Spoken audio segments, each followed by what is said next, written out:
Hey there, my name's Cassidy and today I'm going to show you how to make bias tape. For this tutorial you're going to need a few supplies.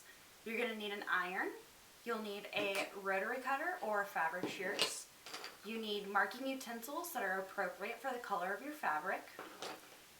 A bias tape maker is optional. You're going to need a ruler. I like to use a 6x24 ruler. And it's also helpful to have a ruler that has holes in it so that you may mark your desired width easily. You'll need some spray starch. And I like to cut my bias strips from fat quarters. Fat quarters are typically used in quilting. They are 18x21 squares, and you can get quite a large amount of bias tape from one fat quarter. So you're going to also need your fabric, and I believe that's it.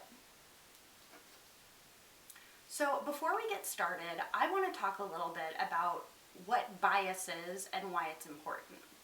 Bias is on the 45-degree angle of the fabric from the selvage edge.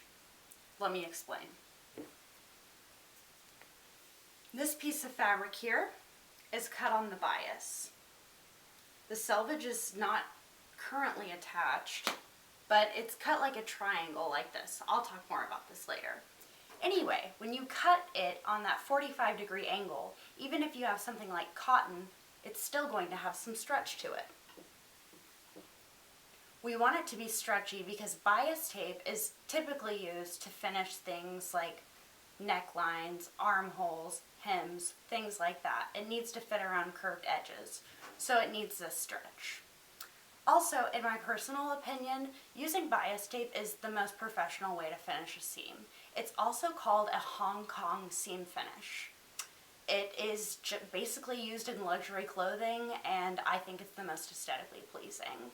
I know it can be intimidating to make your own bias tape at first, but once you get the hang of it, it's really rewarding, and you can make some really cute bias tape and really add some personalization to your garments.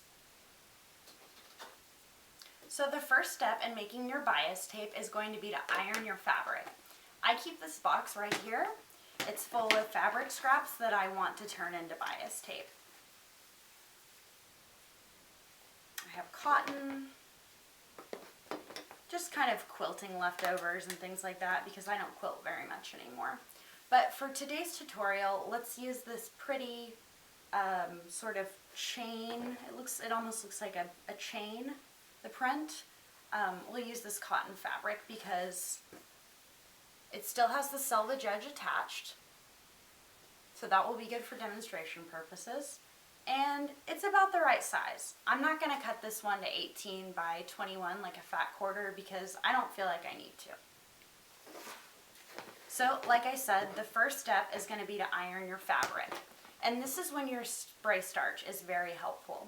When you use spray starch when you're ironing the fabric, it gives it more rigidity so that it won't slip as you're cutting it. So that said, let's go over to the ironing board. Okay, so I ironed my fabric and used the spray starch. I don't think I need to tell you guys how to iron. So now I'm just going to square up my fabric. And the way I do that is I simply align the selvage edge with one of the straight lines on my mat.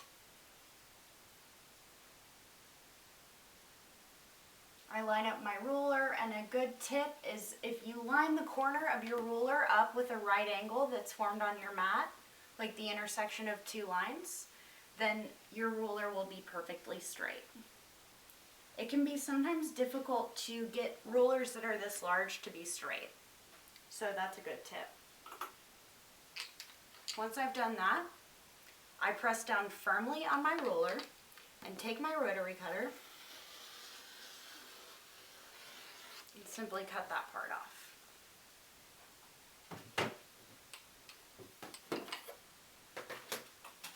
I don't feel I need to do it to this side or to this side. It's pretty good.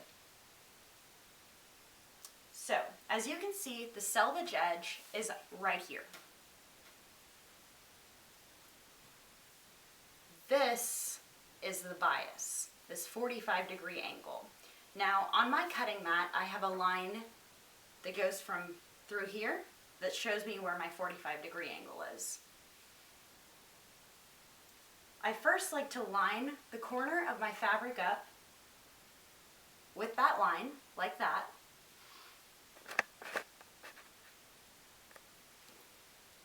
See? We're gonna get closer. Hold, please.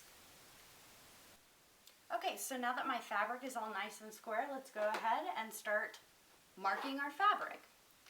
As you can see, or maybe if you can't see, this line here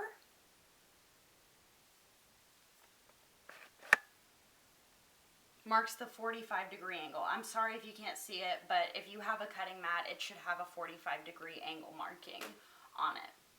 So I'm just going to take my 6x24 ruler, align it, take my fabric marker, this is Disappearing Ink,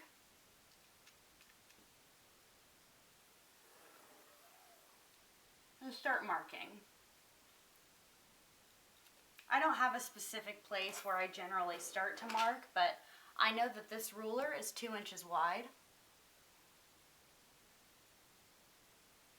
So I use it to begin my marking. And then I get my longer ruler and I square it up. I'm filming right now.